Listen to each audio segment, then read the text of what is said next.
Assalamualaikum दोस्तों. So if you have wrinkles, hyperpigmentation or acne on your skin, this video is going to be for you guys. आज मैं जिस topic पे बारे में बात करना चाह रहा हूँ that is about the skin related problems, और उसमें जो है आप कौन सी बेस्ट ट्रीटमेंट ऑप्शंस हो सकते हैं जो कि आप यूज़ कर सकते हैं. Basically this video is going to be about retinoids. मेरे पास बहुत से पेशेंट्स आते हैं और मुझसे पूछते हैं कि हमने जितनी भी प्रोडक्ट्स स्किन प्रोडक्ट्स देखी हैं उनके अंदर रेटिनॉइड्स पाए जाते हैं in different forms. So today I am going to talk about what are the retinoids, what are different types of the retinoids, how can you use that products, how do they work, what can be the best tips to avoid the side effects that they cause, and what can be their interactions. So please आप इस video को and तक देखिएगा ताकि आप लोगों को मुकम्मल इन्फॉर्मेशन मिल सके और आधी अधूरी information that won't work for any of you. So retinoids क्या हैं? बेसिकली अगर हम रेटिनॉइड्स को देखें तो रेटिनॉइड्स जो हैं या तो डिराइव किए जाते हैं या फिर किसी तरह लिंक होते हैं विद विटामिन ए, जिसके बारे में मैं पहले एक शॉर्ट वीडियो बना चुका हूं कि विटामिन ए क्या है, उसके क्या बेनिफिट्स हो सकते हैं और उसके क्या साइड इफ़ेक्ट्स हो सकते हैं. सो रेटिनॉइड्स जो हैं वो बेसिकली डिफरेंट फॉर्म्स के अंदर होते हैं. That can be in the form of retinol which is the acid, that can be in the form of retinol or retinoic acid. Retinol which is the aldehyde form, और जो retinoic acid है that is the acid. ठीक है. जो retinol है which is the alcohol form, वो comparatively weaker होती है as compared to the acid form which is the retinoic acid. Retinols are basically found in the over the counter medications, जिनको आप prescription के बगैर ले सकते हैं, जबकि रेटिनोइक एसिड जो होता है वो बेसिकली प्रिस्क्रिप्शन बेस्ड मेडिसिन के अंदर होता है और आप उसको प्रिस्क्रिप्शन के बगैर यूज़ नहीं कर सकते. जो रेटिनॉल्स हैं वो आपको डिफरेंट जो कॉस्मेटिक प्रोडक्ट्स होती हैं उनके अंदर आपको वाइटनिंग क्रीम्स वगैरह उनके अंदर मिल जाता है.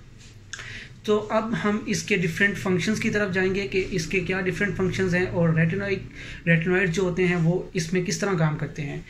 सो first of all I will talk about the anti wrinkle activity. Wrinkles की सूरत में रेटिनॉइड्स जो होते हैं हमारी जो स्किन के अंदर रेटिनॉइड स्पेसिफिक रिसेप्टर्स होते हैं, रेटिनॉइड जो हैं उनके साथ जाके अटैच होते हैं और स्किन के अंदर कोलेजन और इलास्टिक फाइबर्स की प्रोडक्शन में हेल्प करते हैं. अब कोलेजन और जो इलास्टिक फाइबर्स का काम ये होता है कि वो आपकी स्किन को रिंकल फ्री बनाते हैं, और जबकि इनकी गैर मौजूदगी में स्किन जो होता है वो सैगी सी हो जाती है और आपको उसका जो है एजिंग इफेक्ट आपकी स्किन के अंदर आता है. तो डिफरेंट जो लोग अपनी स्किन के हवाले से इस हवाले से कॉशियस होते हैं कि उनको एजिंग इफेक्ट्स ना आए अर्ली एज में, तो उनको चाहिए कि वो रेटिनॉइड्स यूज़ कर सकते हैं. So second treatment option that you can treat with retinoids is anti-pigmentation. First of all, I'll talk about the pigmentation. Pigmentation क्या होती है कि हमारी स्किन के अंदर एक नेचुरल पिगमेंट पाया जाता है, that is the melanin. Melanin जो होता है वो पिगमेंटेशन की सूरत में इसके जो है स्किन के अंदर जो है वो क्लस्टर्स बन जाते हैं जो कि पिगमेंटेशन का बायस बनते हैं. रेटिनॉइड्स का क्या काम होता है कि वो इन क्लस्टर्स को डिस्पर्स कर देता है. जब डिस्पर्स हो गए तो इवेंचुअली आपका जो पिगमेंट्स हो गए वो फेड अवे हो जाएंगे और आपकी जो स्किन है वो पिगमेंट फ्री हो जाएगी. तो this is how it works in the pigmentation. So the third thing that you can treat with the retinoids is acne. Acne females के अंदर बहुत ज़्यादा कॉमन एक प्रॉब्लम है, और first of all we will understand कि acne क्या होती है. कि एक्नी जो है हमारी स्किन के अंदर कुछ ग्लैंड्स होते हैं जिनको सेबेशियस ग्लैंड बोलते हैं, वो एक नॉर्मल ऑयल प्रोडक्शन करवाते हैं जिसको सीबम बोलते हैं. जब हमारी स्किन के अंदर इस ऑयल की प्रोडक्शन जो कि सीबम है ज़्यादा हो जाती है या फिर इसकी प्रोडक्शन की वजह से वो थिक हो जाती है, एक लेयर सी बन जाती है, तो उसकी वजह से ब्लैक एंड वाइट हेड्स बनते हैं जिनको स्पेसिफिकली एक्नी बोला जाता है और एक्नी का ब्रेकआउट होता है इस तरह. तो रेटिनॉइड्स का क्या काम होता है कि वो इस ऑयल की प्रोडक्शन को रोकते हैं, कम करते हैं, और इस तरह से जो है इसको एक्नी की ट्रीटमेंट में भी यूज़ किया जाता है. और फोर्थ ट्रीटमेंट ऑप्शन है जो कि एक बहुत ही यूनिक इसका फंक्शन है, that it can be used in the anti cancer activity as well. तो first of all obviously we will understand कि कैंसर्स एक्टिविटी क्या होती है कि हमारी स्किन के अंदर जो सेल्स हैं, जो कि हमारी बॉडी के अंदर जितने भी सेल्स होते हैं उन्होंने डिवाइड होना होता है, डिवाइड होते हैं तो उनमें ग्रोथ होती है, डिफ्रेंशिएशन होती है। लेकिन जब ये जो डिफ्रेंशिएशन है या फिर ये जो डिवीजन है या फिर ये जो ग्रोथ है, जब ये अनइक्वल मैनर में और अनकंट्रोल हो जाती है, उसकी वजह से कैंसर होता है, स्किन का कैंसर या कोई भी कैंसर हो सकता है। तो एंटी कैंसरस एक्टिविटी रेटिनॉइड्स कैसे करते हैं कि ये जो डिवीजन होती है सेल्स के अंदर, उसको ये डिफ्रेंशिएट करते हैं, मोर ऑर्गेनाइज करते हैं, और इस तरह से ये हमारी जो है कैंसरस एक्टिविटी जो होते हैं उसके लिए भी यूज़ होते हैं। So do you think if there is any product that can be use in your wrinkles activity, anti wrinkles, pigmentation, acnes और कैंसर्स के लिए? आई डोंट थिंक सो कि if there is any skin product that can be use in all of these things. तो I am trying to persuade you guys कि आप लोग जो है वो रेटिनॉइड्स को यूज़ करें, but at the end of the day there are some side effects as well. तो आपने ऑब्वियसली इसको जो है किसी भी तरह से अपने डॉक्टर से, प्रैक्टिशनर से मशवरा किए बगैर यूज़ नहीं करना है। So now we will discuss about some of the side effects. Retinoids जो हैं वो ओरल फॉर्म में भी पाए जाते हैं, टॉपिकल फॉर्म में भी आते हैं। टॉपिकली जो है ये एसिड फॉर्म के अंदर some of the products contain the retinoic acid, and जो है हमारे रेटिनोल फॉर्म में भी, that is the alcohol form of the retinoids, उसमें भी पाए जाते हैं। तो अगर हम साइड इफ़ेक्ट्स की बात करें तो बेसिकली जो साइड इफ़ेक्ट होता है रेटिनॉइड्स का, that it can dry your skin as well as it can cause irritation. तो होता यूँ है कि पेशेंट जो हैं वो 1 से 2 दिन यूज़ करते हैं and then they feel that irritation on the skin, और फिर वो उसको छोड़ देते हैं। तो उसको छोड़ने की वजह से जो है obviously you can get the desired results. So sorry for my English. तो ऑब्वियसली जो है अगर आप लोग चाहते हैं कि आपको डिज़ायर्ड रिजल्ट्स मिलें और आप लोग जो आपकी जो एंटी रिंकल एक्टिविटी है या स्किन पे पिगमेंटेशन है या फिर एक्नीज है, तो अगर आप उसको चाहते हैं कि आपको डिज़ायर्ड रिजल्ट्स मिलें, तो then you have to bear that pain, then you have to go through that you can say that side effects as well. तो अगर आप लोग इस चीज़ को बर्दाश्त करेंगे, then you can gain the results. So that is why you can say that if there is no pain you can't get the gain. तो अब हम इस चीज़ को भी डिस्कस करेंगे कि हम लोग इसके जो ये ड्राइनेस या इरिटेशन की जो साइड इफ़ेक्ट्स होते हैं, इनको हम किस तरह कम कर सकते हैं। आई थिंक सो कि आप लोगों के माइंड में ये चल रहा होगा कि अगर हम इसके अंदर मॉइस्चराइजर्स को यूज़ कर लें तो कैसा रहेगा। तो ऑब्वियसली इसका साइंटिफिक रिजल्ट्स मौजूद हैं कि अगर आप इसके जो रेटिनॉइड्स होते हैं, इसकी प्रिपरेशन के अंदर मॉइस्चराइजर्स को ऐड कर लें, you can use any of your desired moisturiser in your skin product. तो रेटिनॉइड्स के साथ अगर आप मिक्स करके यूज़ करते हैं तो इसके रिजल्ट्स बहुत अच्छे होते हैं। तो मॉइस्चराइज़र यूज़ करने से आपका जो डिज़ायर्ड रेटिनॉइड का एक्शन है वो कम नहीं होता है, लेकिन उसके साइड इफ़ेक्ट्स जो हैं वो काफ़ी हद तक कम हो जाते हैं। तो आप लोगों को जो है इरिटेशन या फिर ड्राइनेस ऑफ द स्किन का सामना नहीं करना पड़ता। सेकंड जो इसका साइड इफ़ेक्ट आप लोग कह सकते हैं या फिर ये कह सकते हैं इसकी लिमिटेशन है रेटिनॉइड्स की, that you can't use it if you are pregnant. जब आप फीमेल्स के अंदर किसी भी तरह से डॉक्टर्स जो हैं वो ट्रिटेनॉइक एसिड या आइसोट्रिटेनॉइन को प्रिस्क्राइब करते हैं, तो they check it again and again कि किसी भी किस्म का इन नियर फ्यूचर या फिर या फीमेल्स के अंदर कोई प्रेगनेंसी का चांस है, they go through that pregnancy test again before prescribing isotretinoin. और इसकी रीज़न यही होती है कि इसके अंदर जो है ना साइड इफ़ेक्ट्स बहुत ज़्यादा होते हैं if a female is pregnant. जैसा कि हमने विटामिन ए को डिस्कस करते हुए इस चीज़ को भी डिस्कस किया था कि रेटिनॉइड्स जो हैं, क्योंकि ये जो हमने इसको देखा कि रेटिनॉइड्स जो हैं वो basically belong to the vitamin A, और विटामिन ए के जो है वो बर्थ डिफेक्ट्स में साइड इफ़ेक्ट्स बहुत ज़्यादा होते हैं। तो अगर आप रेटिनॉइड्स को प्रेगनेंसी के अंदर यूज़ करते हैं तो it can result into the birth defects हो गया, जिसमें जो न्यू बॉर्न बेबीज़ होते हैं उनकी लिम्स के या फिर उनके ब्रेन हेल्थ के ऊपर इसके इफ़ेक्ट्स हो सकते हैं। So you have to consider all these things. So there is no chance that you can use retinoids if you are pregnant. तो please don't experiment these things on yourself, because इसमें जो tablet forms होती हैं उसके तो definitely pregnant females के अंदर side effects देखे गए हैं. However, you can say कि जो topical preparations होती हैं उसके इस तरह देखे नहीं गए side effects, लेकिन obviously you can't experiment these things on yourself, क्योंकि eventually जो topical preparations भी होती हैं वो आपके blood में जा रही होती हैं, systemic absorption हो रही होती है, तो उसमें साइड इफेक्ट्स आ सकते हैं. अच्छा, इसकी जो एंटी रिंकल पिगमेंटेशन और एक्ने में जो एक्टिविटी होती है that you can observe after 1 month और यू कैन से 4 weeks, लेकिन जो आपकी जो ड्राइनेस और irritation activity that you can feel on the second day, तो please don't stop this treatment with retinoids, क्योंकि अगर आप इसको स्टॉप कर देंगे तो obviously you can't get your results. Now we will discuss about some tips that you can use while using retinoids.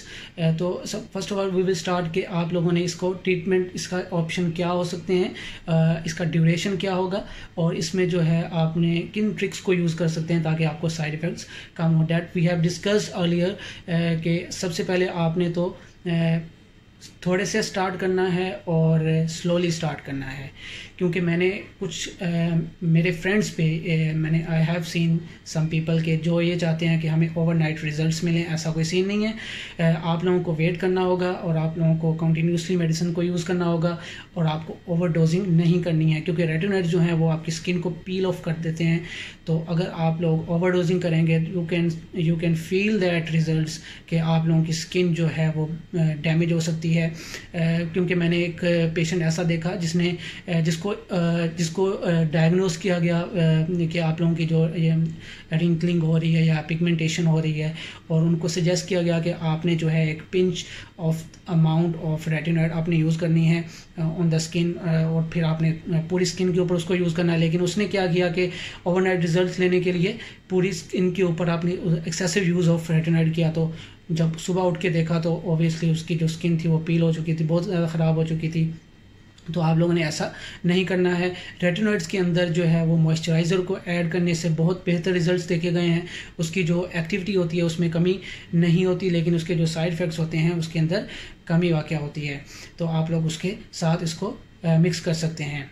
Okay, the third thing is कि आपने जो रेटिनॉइड्स को आपने जो है वो दिन के टाइम यूज़ नहीं करना है. ये नहीं है कि आप इसको यूज़ करें and then go into the sunlight, क्योंकि रेटिनॉइड्स जो हैं वो सन के साथ एक्सपोजर से उसकी जो है वो एक्टिविटी जो है वो इनएक्टिव हो जाते हैं, तो उसको आपको रिजल्ट्स नहीं मिलेंगे. So you have to use it at the night time, और उसको अपने चेहरे पे लगा के आप सो जाएं. उसकी क्वांटिटी कितनी होनी चाहिए कि थोड़ी सी माइन्यूट सी क्वांटिटी आपने अपनी फिंगर टिप पे लेके आपने पूरे चेहरे पे यूज़ करना है. ये नहीं है कि पिंच अमाउंट आपने यहाँ पे लगा ली, फिर यहाँ पे लगा ली, फिर यहाँ पे लगा ली, तो उसमें जो है this can results into the you can say के overdosing.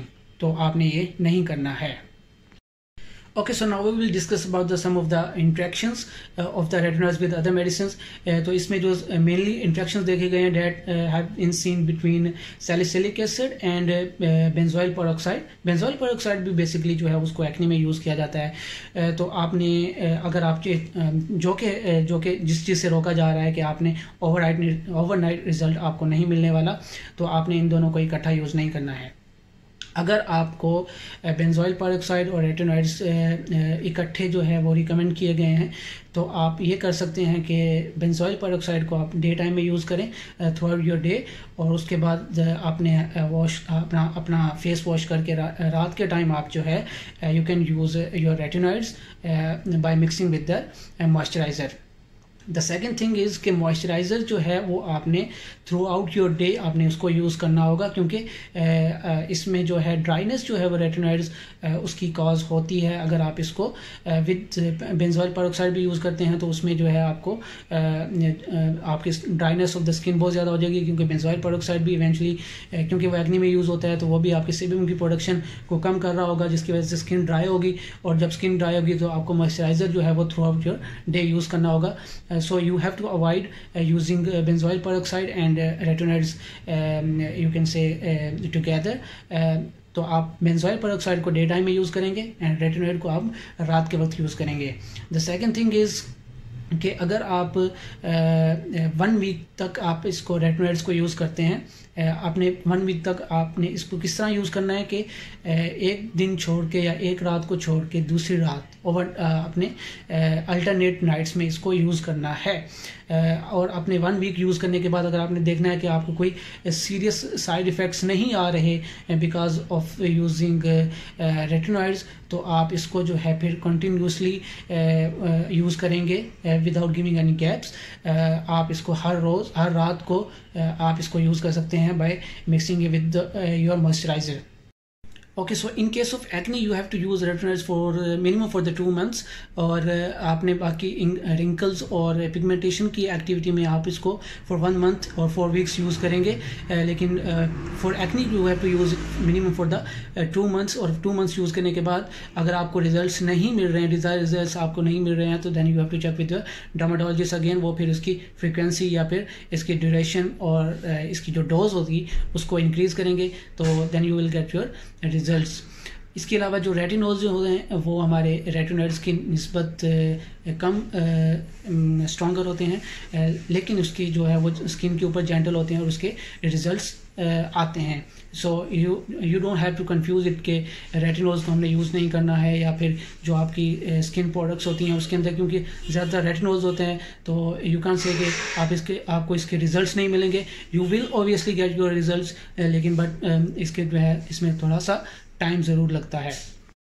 Okay, so at the end of this video I'm going to discuss and I'm going to recommend you guys some of the products जो retinoids containing products हैं जो कि काफ़ी effective हैं and are of high value brands।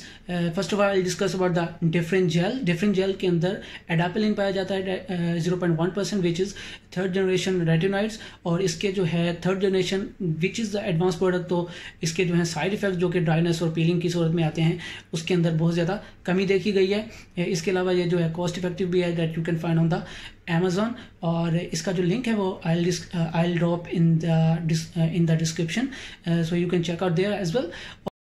And the second thing that I will recommend you guys is Neutrogena। Neutrogena जो है एक hydrated base के साथ प्रिपेयर किया जाता है जिसको हाइलुरोनिक एसिड बोलते हैं, और इस हाइड्रेटेड बेस की वजह से इसके जितने भी साइड इफ़ेक्ट्स होते हैं, ड्राइनेस या इरिटेशन ऑफ द स्किन जो है उससे कम होती है, तो obviously it can be your best recommended option जिसको आप अपनी जो है रेमेडी के तौर पे यूज़ कर सकते हैं। So that what is about retinols। If you have any question, queries or suggestions, you can comment below in the comment section।